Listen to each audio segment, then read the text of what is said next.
de la Fuente y al secretario de... Welcome Secretary of Foreign Affairs Juan Ramón de la Fuente and Secretary Marco Rubio. Good morning and welcome to our guests, the press, and those following the press conference through social media. To begin, Secretary Juan Ramón de la Fuente, then both secretaries will give their remarks, and then we'll open up a Q&A session.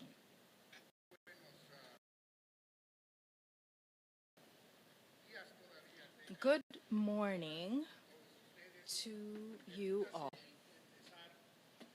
Allow me to begin, Mr. Secretary, from the State, Mr. Marco Rubio from the State Department. Welcome to the Department of Foreign Affairs of Mexico. You and Mr. Ambassador and the distinguished delegation that's here with you today are most welcome. I would also like, Mr. Secretary, to thank you. Thank you and your team for the great work that we have been able to undertake in the last few months, and that has led us to this morning having a meeting with President Claudia Sheinbaum, a constructive, productive, cordial meeting with a well-defined route for sure. I'd like to now share with you the joint statement that we have agreed on with the State Department of the United States. The governments of Mexico affirm our cooperation in matters of security, respect of sovereignty and territorial integrity, shared responsibility and differentiation,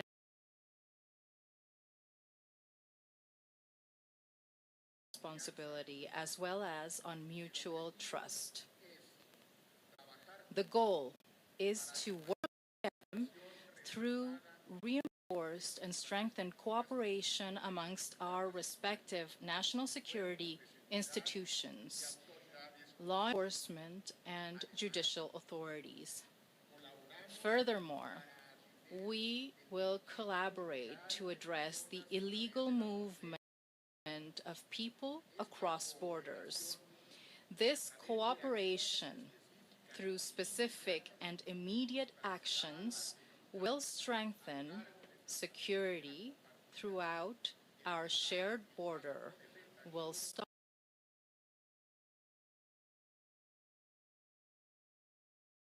and other illicit drugs, and will put an end to arms trafficking.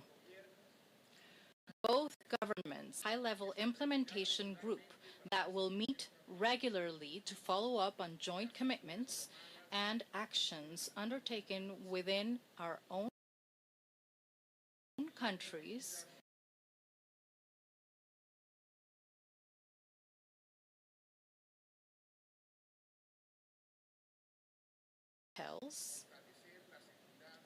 strengthen security at the border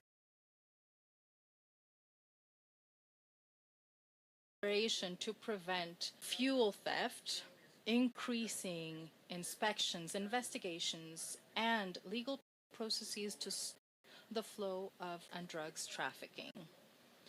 Our joint coordination and collaboration will allow us to strengthen the border, reduce fentanyl trafficking, and move forward in terms of intelligence exchanges, all through and within our respective legal frameworks. Both governments have the intention of strengthening collaboration in terms of public health and coordinating campaigns to prevent the use and abuse of opioids and other substances. Both governments reaffirm our determination to operate citizens and make our community. This is the joint statement that we share on this occasion. Mr. Secretary, you have the floor. Thank you very much for the warm welcome we've had today. We were welcomed by the President and were able to speak to her for quite a long time. It was very productive. Mr. Foreign Minister, thank you as well. Ambassador Johnson, who's done great work and is doing great work. I've always said the will always be neighbors, but because we are threats, danger, and problems that we must confront. And I'm very happy that we've reached a level of historic cooperation, really over the last 8 months. Never in the history of both countries have we seen the level of cooperation that we have right now. Cooperation at a level that respects integrity and the sovereignty of both countries at the same time. This cooperation has led to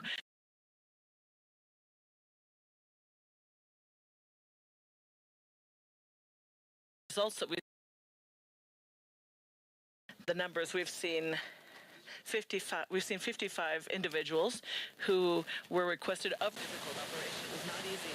And they were able to do it via the Mexican authorities and Mexican planes that took these individuals to prisons, the exchange of information and intelligence, providing training for both sides. This still in Mexico. And that is why it is completely logical for us to work together and cooperate together. This implementation group, I know that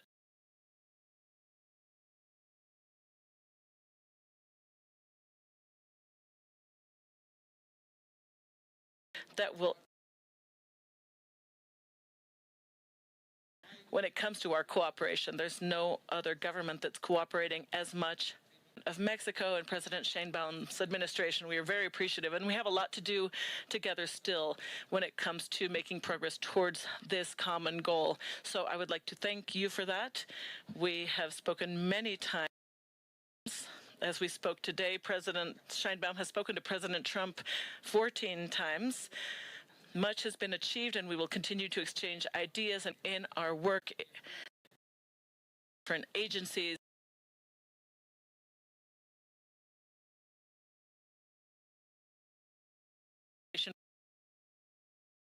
Mexico to confront these narco-terrorist groups that are a threat not only to Mexico and the United States.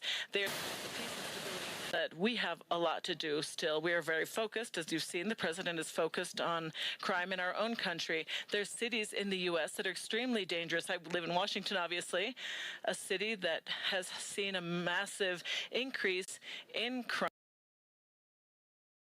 and crime committed by minors.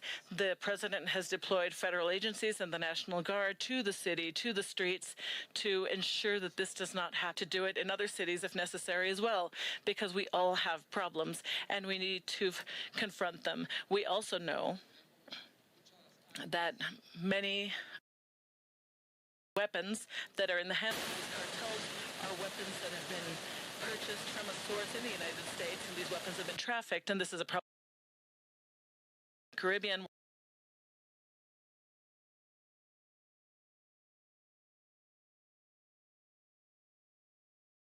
many things in English now. I said that in Cuban, now I'm going to switch to Spanish, and brevemente tuvimos Sheinbaum y el canciller de la Fuente. Tenemos una excelente relación con el gobierno de México durante los 8 meses del gobierno del presidente Trump. Es la cooperación en materia de seguridad más estrecha que hemos tenido, quizás con cualquier país, pero I think that much credit is deserved to President Sheinbaum's administration in really taking on things that had not been taken on for a very long time. As one example,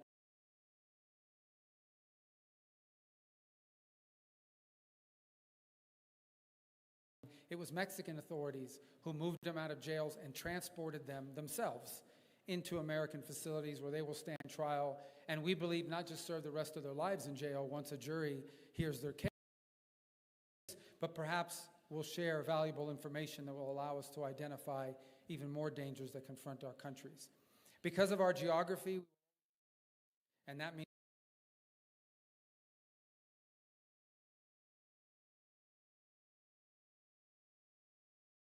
they have ever been. And that is great credit to President Trump for the efforts he's undertaken, but I think also to the efforts of the authorities here in Mexico who have viewed irregular migration as a threat to their own security. Just remember that a significant percentage of the people that were crossing the U.S. southern border illegally into the United States were not from Mexico. They were coming from all over the world, from multiple continents, from halfway around the world. They were coming from Somalia. They were coming from everywhere and crossing through Mexico into the United States. And that was not good for Mexico, and that certainly was not good for the United States. And we have seen those numbers drop historically. And that would not have been possible without the close cooperation between our two governments. But there's more to do, which is why today we are formalizing an implementation group.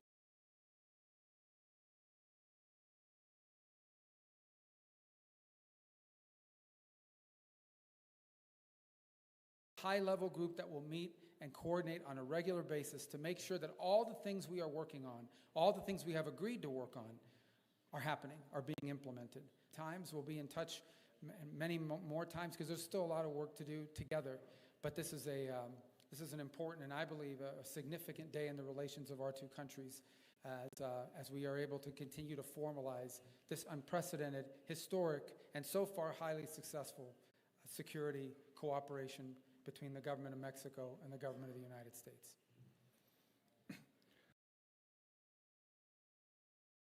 Señor secretario,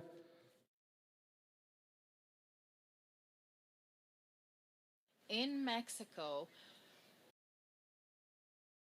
ratifies the good relationship and great collaboration that exists between our nations and that will continue in the next few months, and that this with President Sheinbaum was conducted to have a dialogue on diverse topics regarding our bilateral relations, especially security, an area within which we have been working hand in hand with.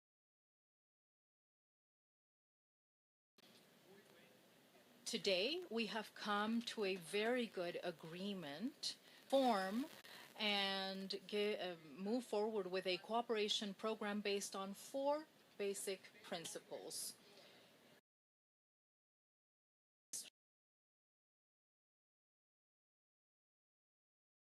Shared responsibility, mutual trust, coordinated collaboration without subordination. As it has been pointed out by Secretary Rubio, in order to follow up on the elements agreed upon, we define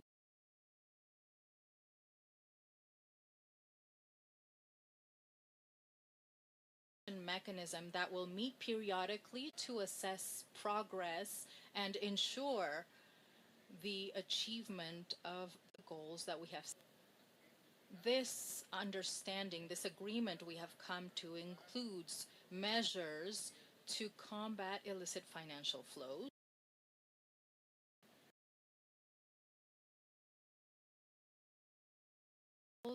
stopping generation of violence, drug trafficking, and each in our own territory. We have also started to address the elimination of illicit tunnels that go from one side to the other of the border with training and border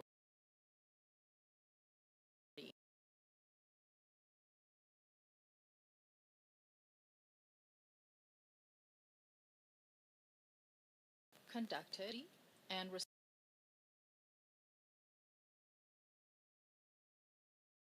to have a safer border, to reduce fentanyl trafficking, and move forward in greater collaboration schemes when it comes to exchange of information within our legal frameworks, and also when it comes to prevention with information campaigns regarding the damage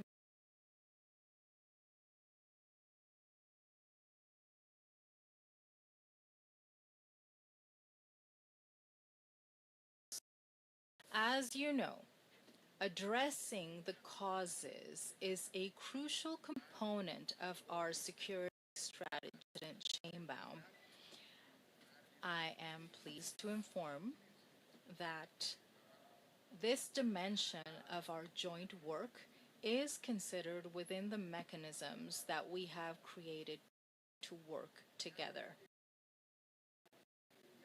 Finally, I would like to say that the sustained dialogue that we have held within the conversations sustained between President Sheinbaum and President Trump, and provides continuity to the first meeting, the first encounter that Secretary Rubio at the State Department at the end of February earlier this year in Washington, D.C. It cooperate, protect our citizens, and make our communities safer. Thank you so much, Mr. Secretary. We have space for 4 questions. Matt Lee from AP.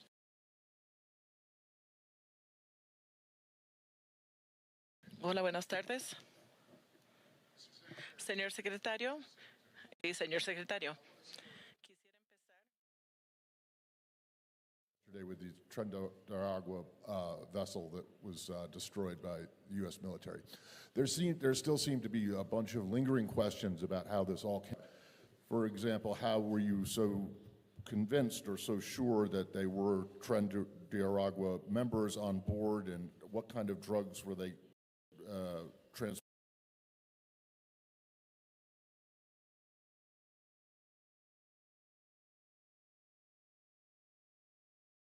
And I'm wondering if you could address any of those specifics, as well as which unit of the military actually carried this out and how. But more broadly, and for both of you, the U.S. was known for decades and decades and decades ago in this region. And I'm wondering, one, Secretary Rubio, if this is the impression that you want to leave, and secondly, Mr. Secretary, whether Mexico shares the concerns that some other leaders in this from President Mr. Maduro share. Thank you. Well, first of all, let me say that from an operational standpoint, I'll leave it to the Pentagon to identify munitions, units, and things of that nature. Let me say this. Established intelligence that allow us to interdict and stop drug boats. And we did that. And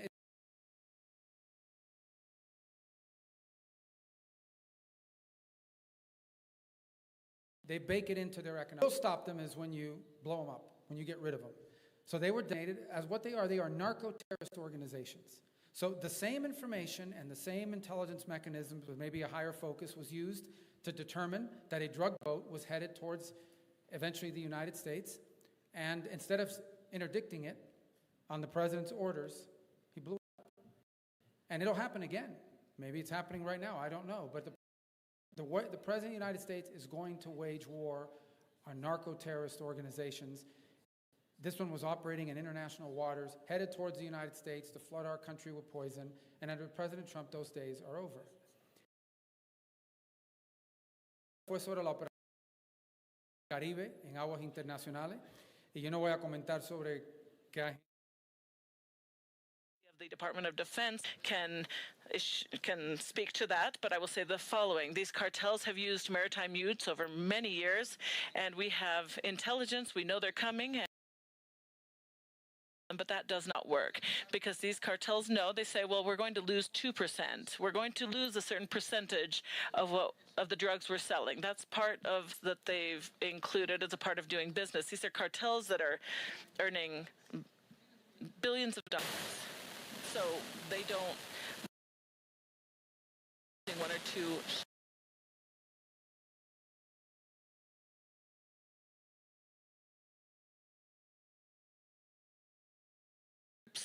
are narco-terrorists. These are narco-terrorist groups designated so by the U.S. operating in international waters, and their destination is streets. And the president used the force and the power of the United States to protect the boat. And that could happen again. It might be happening right now. It could happen tomorrow. It could happen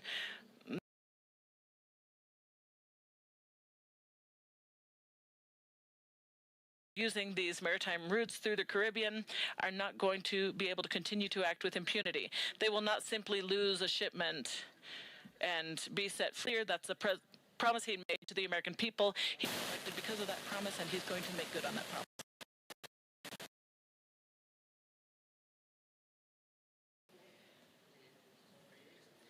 Mexico's position regarding this matter is quite clear, based on our constitutional principles of policy defined in Article 89 of our Constitution.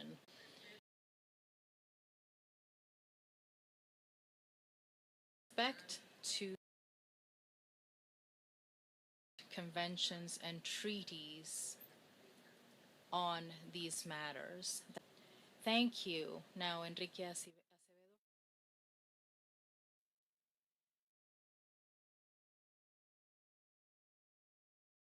You mentioned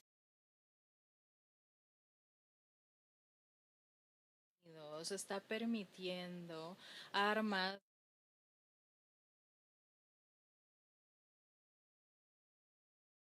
son los pasos para y señor canciller, dando seguimiento a la pregunta sobre Venezuela, ¿cuál es la postura de México específicamente sobre la acusación de que Nicolás Maduro es el líder de una organización regarding the narcoterrorista accusations con against President ramificaciones y Maduro operaciones en being a México? part of an international criminal Let me answer in organization English and then regarding in Mexico? Spanish. Voy a contestar en inglés y luego en español. Una parte del grupo de trabajo, nuestro plan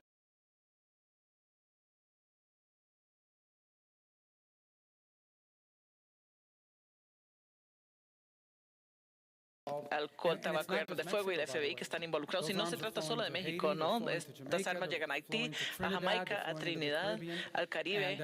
Y vamos, a esto hará falta cooperar porque van a incautar armas. Van a decir, estas armas las incautamos, creemos que aquí vamos a tener que investigar para ver cuáles son las redes. Nosotros vamos a incautar armas y evitar que vengan porque vamos a desarticular.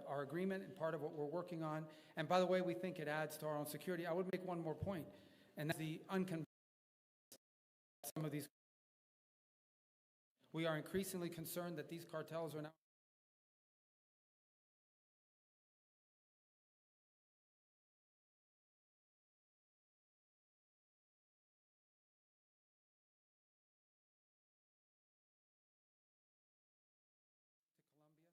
Imagine drones in the hands of these narco cartels threatening nation states, threatening security forces. So that's something else we're going to have entrando de diferentes sitios de Estados Unidos. That's not only a threat to Mexico, it threatens Trinidad, Jamaica, Haiti, the Dominican Republic, different countries in the Caribbean. We're going to use resources from the FBI, the ATF,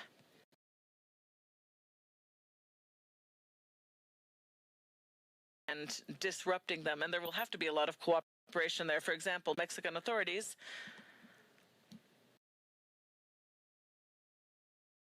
a certain number of weapons. They can send us that information, weapons, and then through our systems, we can identify where those weapons came from, identify what is the smuggling group,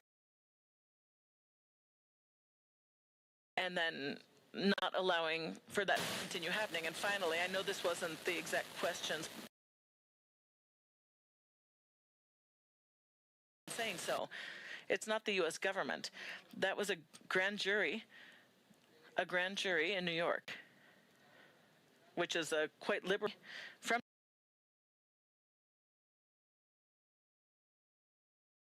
talked about Nicolás Maduro, Diosdado Cabello, and others. So we are simply acting.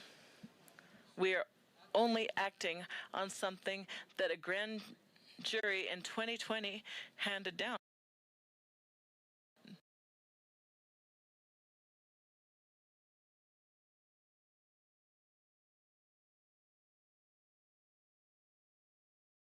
Nosotros tenemos We have our constitutional principles, which are the compass of our foreign policy. They are situations that we are facing: self-determination, non-intervention, peaceful solution of controversy, problems, cooperation for development, etc. And that's why, based on these same principles, we have built our cooperation program with the State Department of the United States. This clearly and unequivocally sets the route for Mexican foreign policy. So we will keep following those principles, and based on them, we will keep trying to create and establish the mechanisms that will allow us to cooperate and coordinatedly and respectfully with all those who will work with Mexico. Thank you. We now give the floor to Eric Martin from Bloomberg.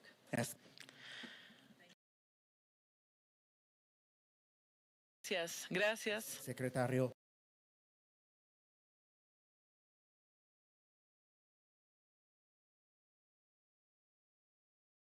About the operation yesterday in the Caribbean, 11 people who were carrying, or how does this fit with the use of a military force authorized by U.S. Congress? Does the U.S. have evidence that the people who were in the boat were armed or posed immediate danger to U.S. security personnel? And can you rule out, you mentioned the operations that operate from Venezuelan shore. Can you categorically rule out attacks on Venezuelan soil or an attempt by the U.S. to oust Nicolas Maduro? Also, from the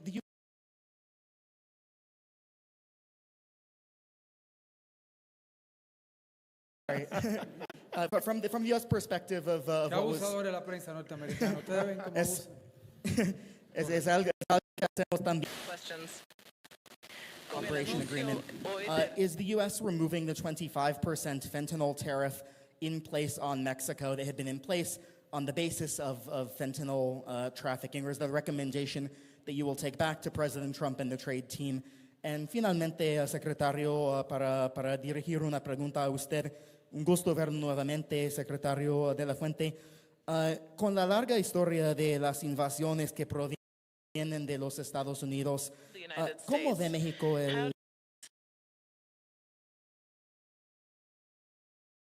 In the past, during the straight of this same party, there has been a friendly relationship with the Maduro government. He's been invited by the Mexican government to the Independence Day grito and other ceremonies, including the swearing-in ceremony of the previous president. So how does Mexico look upon these operations vis-a-vis cartels in the Caribbean with links to Venezuela?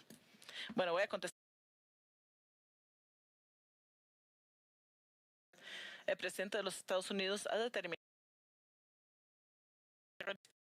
una amenaza a la seguridad de los Estados Unidos, tales y Stabilize governments in the region, which in and of itself then poses a threat to the United States. What they are narco-terrorist organizations. These are not stockbrokers. These are not real estate agents who on the side deal a few drugs, nations who specialize in the trafficking of deadly drugs into the United States of America. They pose an immediate threat to the United States, period. If you're on a boat full of cocaine or fentanyl or whatever headed to the United States, you're an immediate threat to the United States. And the president, under his authority as commander-in-chief, has a right under exigent circumstances to eliminate imminent threats to the United States. And that's what he did yesterday in international waters.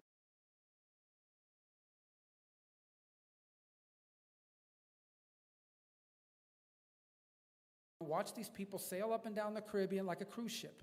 It's not going to happen. It's not going to happen anymore. They're not going to. We're going to stop. As far as your question about tariffs, that's not, I don't negotiate those agreements. I will certainly go back and report and make they're aware of the level of cooperation that exists with regards to security. We've made a tremendous progress. And, obviously I know that even as I speak to you today, the economic team from Mexico is in Washington meeting with Ambassador Greer and also meeting with Commerce Secretary Lutnick And obviously, you know, that we hope that will come to some positive point here soon because our economic relations are very important. We have a lot to build on with the successes of USMCA. Brevemente en español, mira, esto se trata de lo siguiente. Estos cárteles Really, it's a han sido matter of the designados following. These designated narco-terrorist groups for the following reason. They bring dangerous drugs to the streets of the United States. The president has said that will not continue. They've had a route throughout the Caribbean with no impediments for a long time. He's not going to allow that. He designated these groups as terrorist groups, which is what they are. And yesterday he had an opportunity in international waters to eliminate a direct threat to the safety of the American people. And that's what he did. And he's willing to do it again.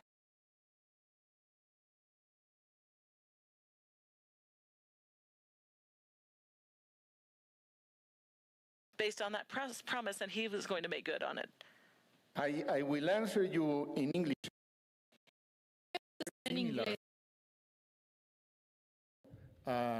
Principles in our Constitution that rule our foreign policy. These principles are clearly stated in Article 89 of our Constitution, and some of them are very clear. Self-determination. We believe on non-intervention, peaceful solution of controversies,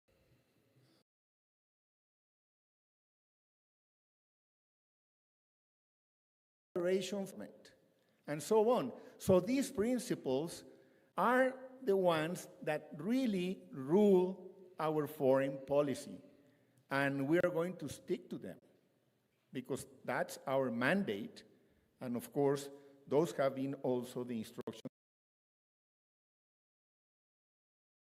from President Sheinbaum.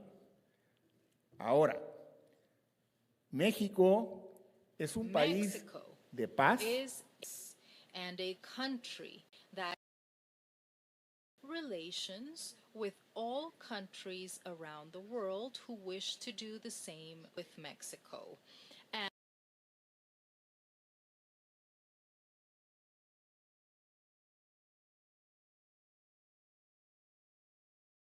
Principles that are ingrained in our Constitution and that, in good part, are at the core of international law.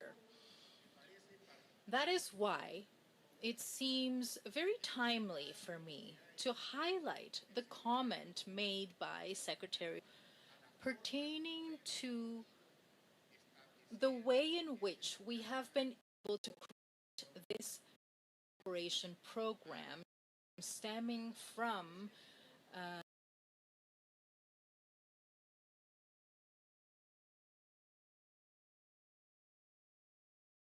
multiple conversations.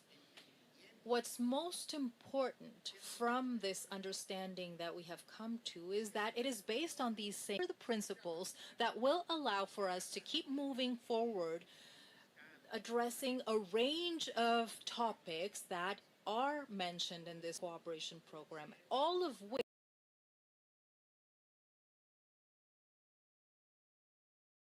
complex. But if we have that frame of reference in terms of working for cooperation,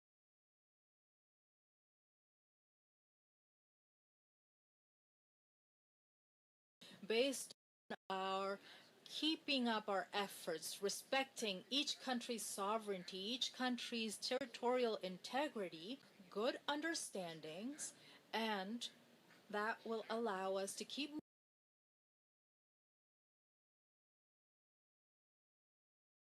defined. It has goals, it has objectives, and that will be periodically assessed.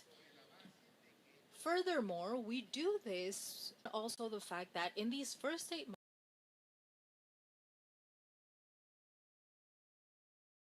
a relatively short period of time, saying, and with good reason this morning, committing to would take longer than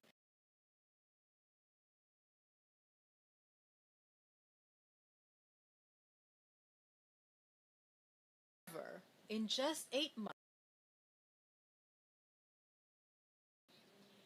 encounters at the border have been reduced by 93%. Actually, a little more of fentanyl since the beginning of President Sheinbaum's administration have been reduced by 50%.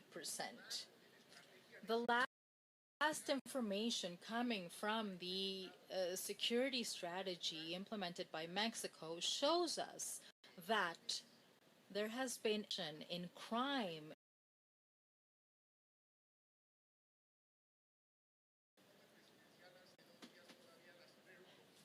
In the presidential report, just a couple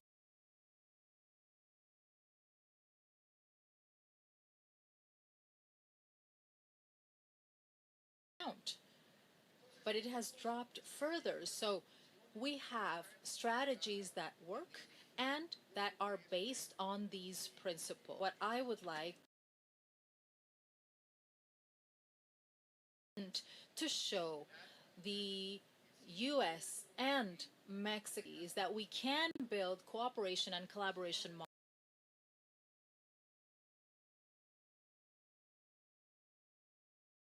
mutually convened that are based on the commitment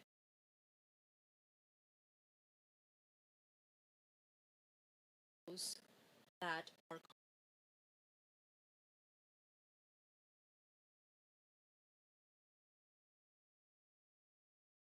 from Excelsior. Mr. Secretary, good morning. Mr. Secretary Rubio, good morning and welcome to Mexico. One question for both of you. This series of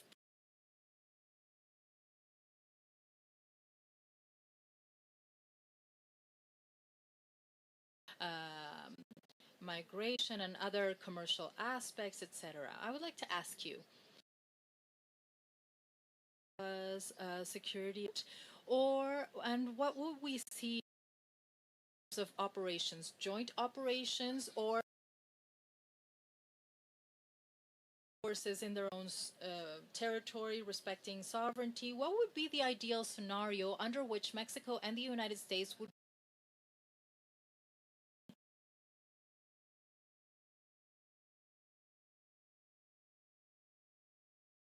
these circumstances and these there can be greater cooperation. To take this opportunity to ask, based on the conversation this morning in Palacio Nacional, have you considered a future meeting between President Sheinbaum and President Trump in the next few months? I'll start. I won't speak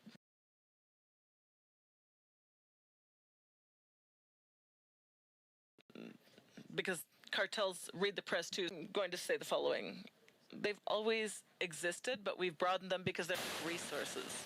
For example, if there's a group that crosses the border, Mexican authorities know, they let us know where they are, who they are, and we can act. Working in Mexico, or that's coming into Mexico with weapons or whatever the case may be, we will send in and then they collection of intelligence, different sources, informants, for example, many providing testimony, they provide many details, and we can share the things together. Joint training, there are things that we can learn from your experience and things that you can learn from our team, specifically, for example, certain technologies that the U.S. might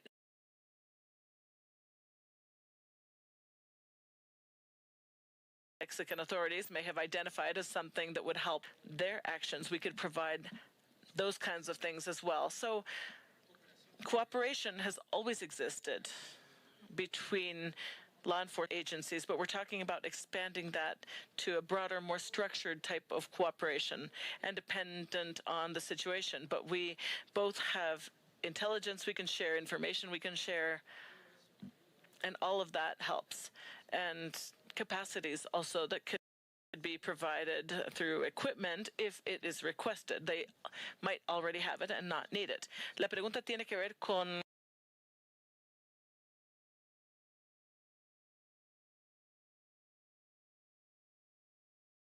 Just as a great example, let's say there's a gun running group. We don't get there in time to stop it. We pass that on to the Mexican authorities who can act on it. Likewise, they can identify a drug shipment that's headed our way. Maybe it got past their systems, but now is in the United States, and we can act on it. Anytime you take people operations of cartels and drug organizations, sharing that information is also valuable. There's opportunities to cooperate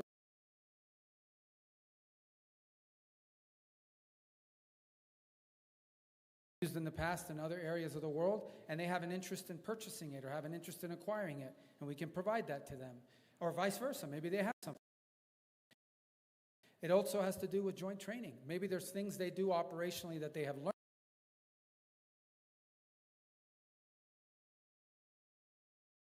border, or vice versa, things that we have learned from a training standpoint that they would benefit from.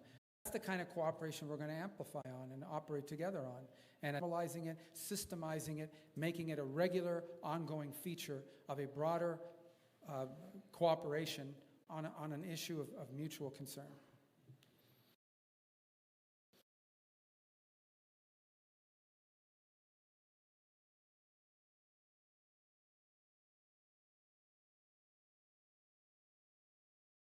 De lo que in terms of the legal frameworks of each country is so important, because indeed part of what was the legislative framework for each country and based on which changes are made. For example, in Mexico, President Sheinbaum has already presented some for constitutional reforms. We've just elevated constitutionally the crime of fentanyl trafficking. These are changes that each country is making at their own pace, but at the same time are adding to the conversation in terms of the possibility of improving cooperation. We now have a national security law that we have talked about on different occasions with the State Department team. When touching on referring to that, this way, clarity in terms of the legislative and legal frameworks that in either country, and the respect of each is what allows for progress to take place in terms of operations conducted by each country in their own territory, and that the information exchange flows, that the intel exchange flows better, that the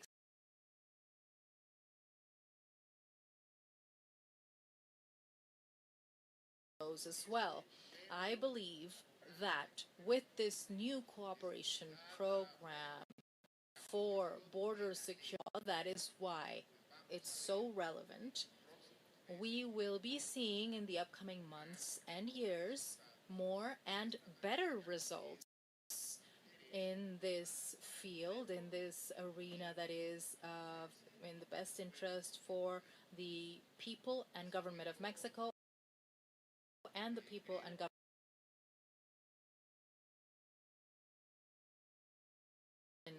Secretary Rubio, it's a better defined route for the future, and that will allow us in the near future to keep taking steps in the right direction, agreed on by both our countries. I would like to reiterate our gratitude for the willingness to follow this line of cooperation within the new framework that we have created, and I would like to once again thank your team, because we have managed to get to where we are. That will follow up on these matters will be in the next few months in all of the items, regarding all of the items that we have agreed on. Would you like to make any final statements? I'd just like to thank you for the warm welcome for the meetings today and for the cooperation that we've had between the two countries, and this cooperation that will continue to expand to benefit the people of Mexico and the United States. Thank you once again.